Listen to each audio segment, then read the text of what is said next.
Hi, everyone. I'm Jamie Poisson.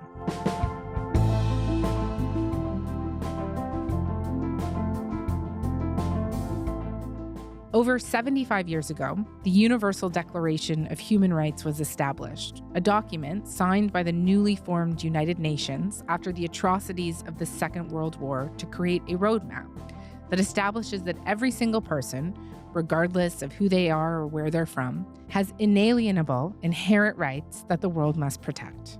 But if you've been paying attention to the news at all lately, reality couldn't seem further from that idea. We've covered almost all of it on our show: the crumbling world order, increasing authoritarianism, a worsening climate crisis, and the constant loss of innocent life in places like Gaza and Sudan. Alex Neve is an international human rights lawyer and the former Secretary General of Amnesty International Canada. He's delivering this year's Massey lecture broken into 5 parts, titled Universal: Renewing Human Rights in a Fractured World. In it, he goes through the massive challenges that we face today and the things that he's learned from talking to people and bearing witness to human rights abuses from around the world. And he explores why the rights of some seem to take precedence over others. They are coming out this week on the CBC Ideas feed, where you can listen to them in full. And while he says that this isn't universality's finest hour, he lays out how it could be and what Canada could do about it.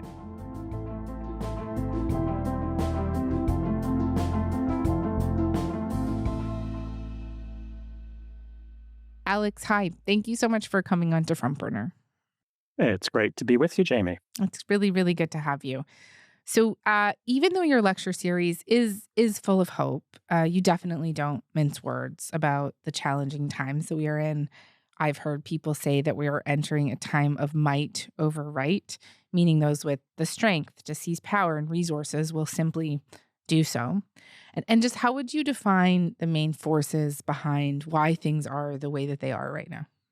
Well, there's no question. As you pointed out in the introduction, these are deeply troubling times. Not to suggest that we've necessarily had years or decades of a golden age when it comes to human rights in our world. There's obviously always been serious shortcomings. There have been moments of grievous human rights calamity.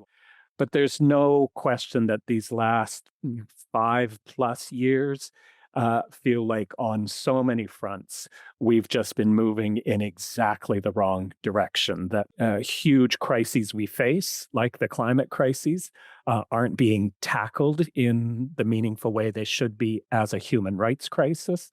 And then on so many basic levels, taking action to stop mass atrocities, guarding against the rise of hate, racism, and sexism in our world, etc., that everywhere we look, it feels like that we're losing ground, and that's obviously not what we want. According to the UN Human Rights Monitoring Mission in Ukraine, the scale and speed of civilian harm remain alarmingly high. When Melissa slammed into Jamaica, it was with incredibly violent winds, gusting up to 320 kilometers an hour. A super typhoon has made landfall in the Philippines, meaning the sustained winds are in excess of 240 kilometers an hour. The Gaza of maps and memories is gone. The Gaza famine is the world's famine.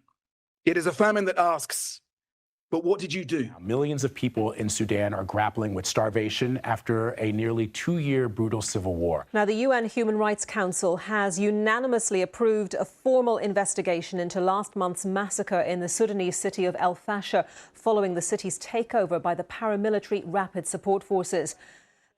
So obviously, one hopes that there's a clear answer to the question why. How is it that we are seeing those fundamental principles crumble? And there isn't one answer to that. It obviously plays out in a whole variety of different ways.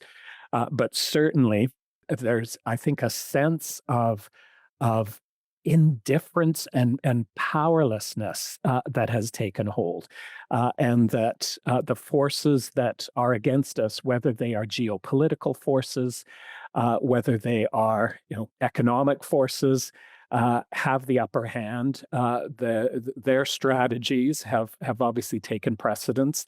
They've become masterminds at using digital technology and the social media environment as a means of corroding human rights protections and advancing violence and injustice. And so I think that the key message that I'm trying to convey, and I've been really hearing a strong response from audiences, is we have to seize back our power. We have to overcome that indifference and that silence and that powerlessness that we all feel, and recognize that we do have immense power, but we have to seize it and exercise that power and do so collectively and in solidarity.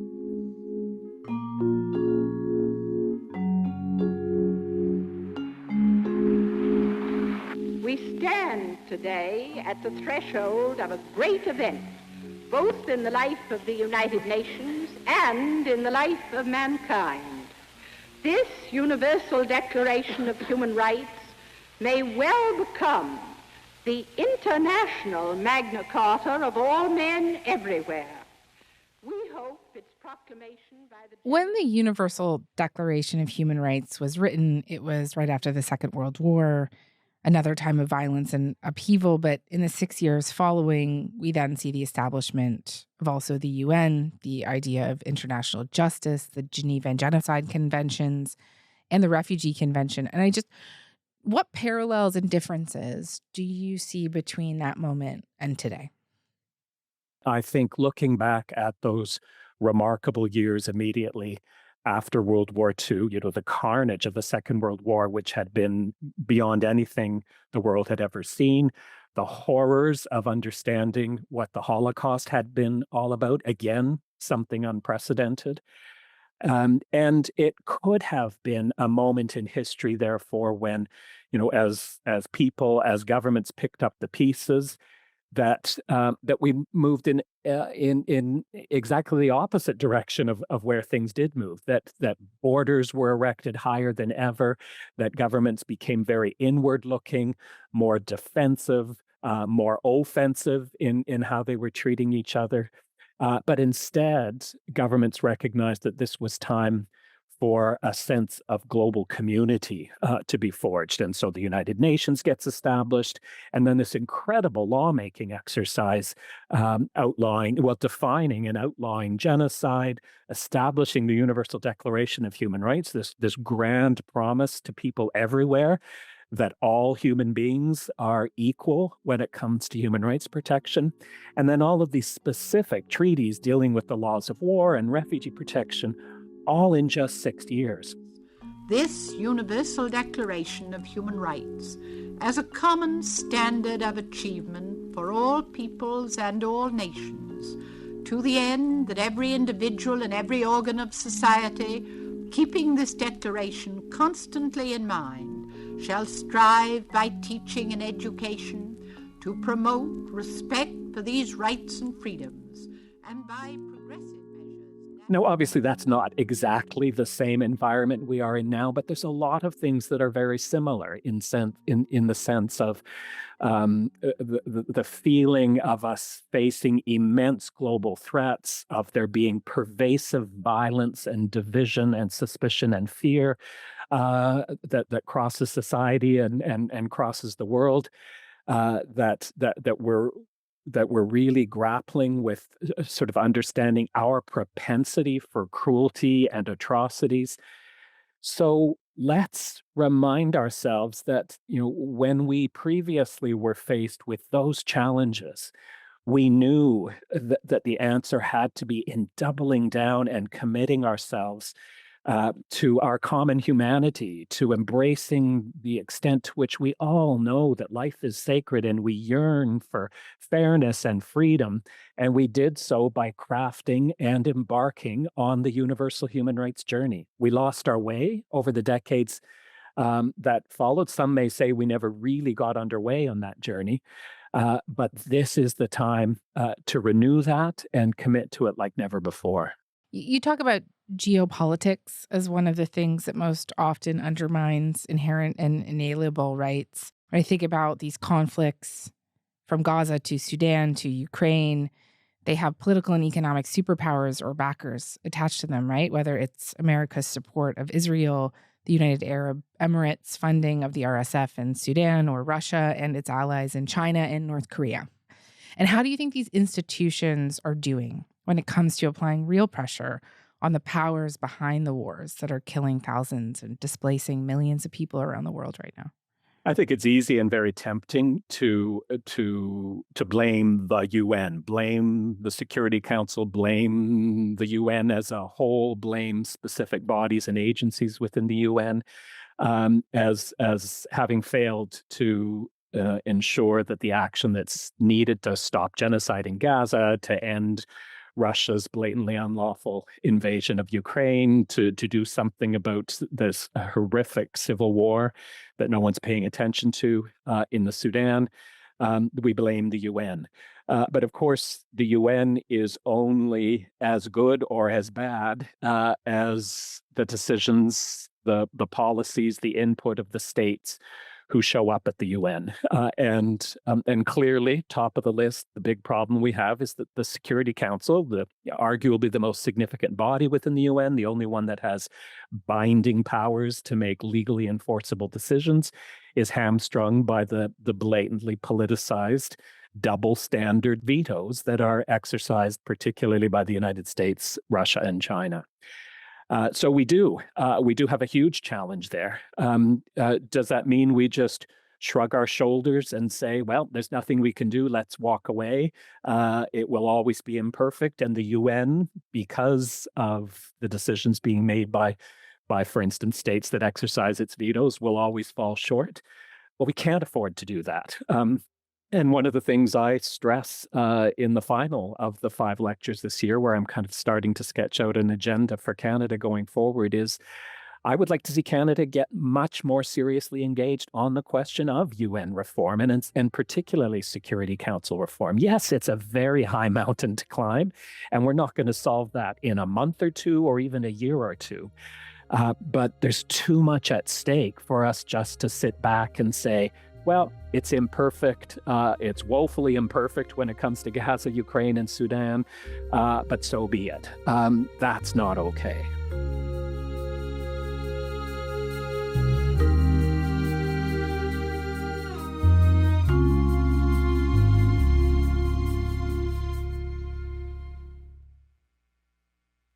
Let's talk about Canada a little more now then, and where Canada fits into all of this. So in your lectures, you talk about Canada's ambivalent role in those years following the Second World War and how we initially abstained from the vote on the UN's Declaration of Human Rights. And just tell me a little bit more about Canada's stance at the time and how did it change over time? I think we have a tendency to immediately assume the very best of Canada when it comes to human rights, certainly human rights on the world stage. We're the human rights good guys. We've always been leading the way.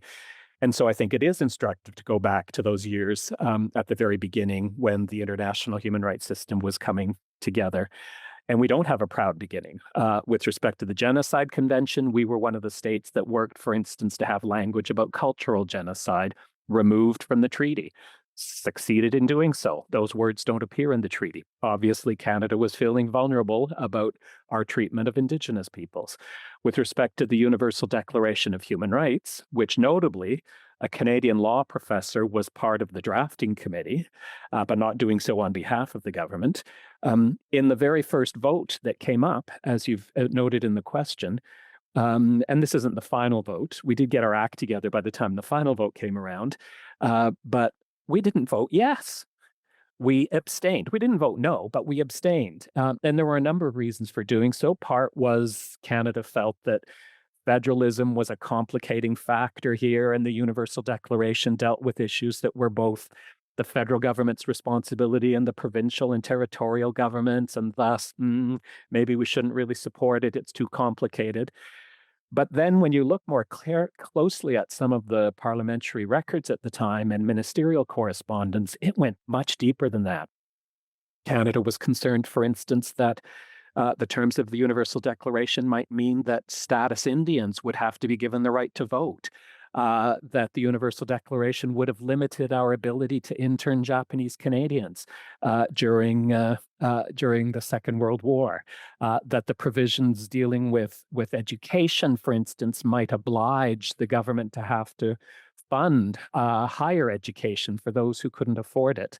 The list goes on. There's 7 or 8 or 9 serious substantive concerns being raised by the Prime Minister at the time, Louis Saint Laurent, by our Minister of External Relations, who was Lester Pearson at the time. So you really get this sense that Canada wasn't overly convinced that going down this road of a Universal Declaration of Human Rights was something we wanted to pursue. And I think that's something we need to keep in mind when we then come to think about, who are we now? Are we this kind of reliable, consistently reliable human rights champion? No, we've had a very wobbly record from the very beginning. So let's not be too smug and self-satisfied that we are the human rights good guys, and let's face the fact that we have shortcomings and that we haven't always been leading the way, and that therefore is considerable work we need to do to get ourselves pointed in that direction. Well, earlier this year, you co-wrote an op-ed for the Globe and Mail about the Carney government's silence on the U.S.'s attacks on the International Criminal Court for their warrants against Israeli Prime Minister Benjamin Netanyahu and former Defense Minister Yoav Gallant. Since then, Carney has said that he would arrest Netanyahu on war crimes if he came to Canada. But tell me more about what you make of our current government's approach to international justice and human rights. I have a number of areas of serious concern, and that's a good one to begin with. Is our current position with regard to things happening at the International Criminal Court, in particular in connection with that very high-profile case dealing with the situation in Israel and Palestine. The International Criminal Court, once again the target of the Trump administration. The U.S. State Department announced new sanctions on 4 ICC officials targeting 2 judges, including Nicolas Guillou from France, and 2 prosecutors. These individuals. So in addition to the kind of wobbly ambivalence we've heard, not just from Minister Carney's government, but it was the same under Justin Trudeau, about how firmly we were on side and how enthusiastically we would enforce arrest warrants, for instance, against Benjamin Netanyahu. More recently, the very serious concern that has come up is that the U.S. government has been imposing sanctions on court personnel because, the U.S. has never been a big fan of the International Criminal Court under Donald Trump. They are an implacable foe, and they're doing everything they can to undermine and weaken the court's work, in particularly with respect to the Israel-Palestine case, but not only. And other governments, dozens of other governments around the world, have spoken out in concern about this imposition of sanctions against court personnel who are simply doing their job to uphold international justice. Canada has not joined any of those joint statements. There was a number of them over the last few months now, even when the sanctions went so far as to include a Canadian judge who serves on the International Criminal Court. Kimberly Prost is now one of those who is sanctioned. And even then, Canada remains silent. And that's particularly troubling given that we were one of the leading champions of the creation and establishment of the court in the first place in the late 1990s when Lloyd Axworthy was the Minister of Foreign Affairs at the time. And to see us have retreated from a position of leading the charge in doing everything we could to ensure that this body would be created and would be strong, to now remaining silent when powerful forces try to undermine and weaken the court's work, I think is something that should trouble all of us.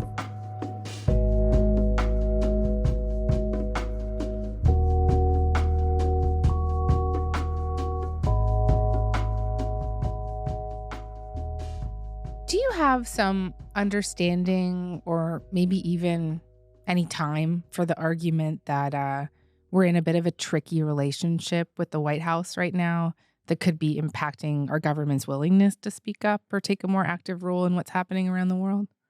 There's no question that that many of the areas of concern right now, whether it be what I've just been talking about regarding the International Criminal Court, or the fact that we continue to refuse to suspend the disgraceful Safe Third Country agreement we have with the United States right now, which makes it impossible, nearly impossible, for refugees who have a lot to be fearful of in Donald Trump's America, to be able to cross the border and seek protection in Canada instead.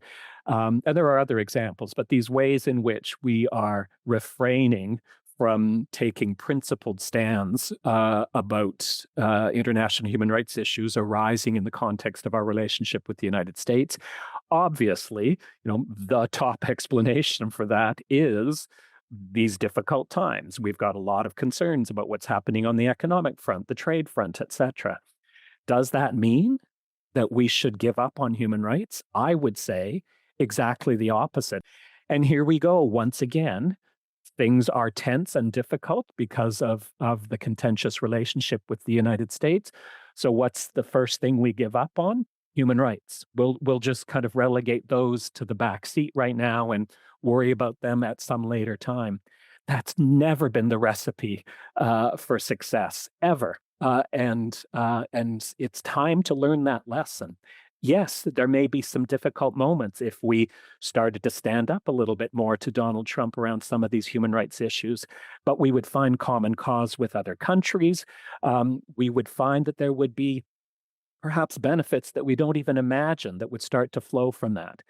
But when we give up on human rights, all we're doing is allowing injustice and really ultimately insecurity and instability to deepen. Despite everything that we've talked about just now, you actually do bring a lot of optimism to your lectures. And as you mentioned during this conversation a few times, you think that there is much that can and I think is currently being done. You mentioned, I think, changes at the UN level. But before we go today, I wonder if you could take me through what other kinds of prescriptions and actions you're thinking about or advocating for that could help us come out of this time of conflict and uncertainty and into a more just and humane world. So I'll begin by saying, absolutely, I do feel hope. And actually, I think even the experience of delivering the lectures has deepened and fortified that hope, because the engagement that I've had this incredible opportunity to have with Canadians right across the country in audiences, very large and sometimes very small and intimate, has consistently demonstrated the level of concern and engagement and willingness that is everywhere in this country to be agents of change, to be playing whatever role is possible in bringing the universal promise to life and ensuring that it really soars. And I find that very encouraging. In the lectures towards the end, I do lay out an agenda, very much focused on Canada, although I think much of the recommendations also resonate with things that need to happen globally. And the top line messages that I'm conveying there are things such as, what I've been saying repeatedly here, as truly needing to start to put human rights first, the need to embrace equality as central to our understanding of the universality of human rights, the importance of having meaningful policies and resources in place that protect and uphold the role of frontline, on-the-ground human rights defenders, upholding the importance of peaceful protest, taking steps to more meaningfully strengthen mechanisms of justice and accountability to ensure that when human rights are violated and abused, that there are consequences. But maybe most fundamentally, what I end with, the sixth high-level recommendation, is one that doesn't necessarily so much speak to governments and to corporations and the elites. It speaks to all of us. And that is the importance of doing whatever we can to believe in and champion human rights. The importance of coming out of silence, breaking through the silence, doesn't mean we all need to grab the megaphone and be leading the next rally on Parliament Hill, but all of us have ways, and it may sometimes be in places very close to home, in our neighborhood, in our workplace, in our schools, but to be part of this global chorus that is going to put human rights first, that is going to ensure that we are truly universal, consistently universal in how we understand human rights, and really seizing that power. That's where it's going to come from. Human rights change throughout history has always come from the people. And this is a moment for the people to rise up and claim that power. Alex Neve, thank you very much for this. Thank you for your thoughtful and important lecture series. Thank you. Thank you for the conversation.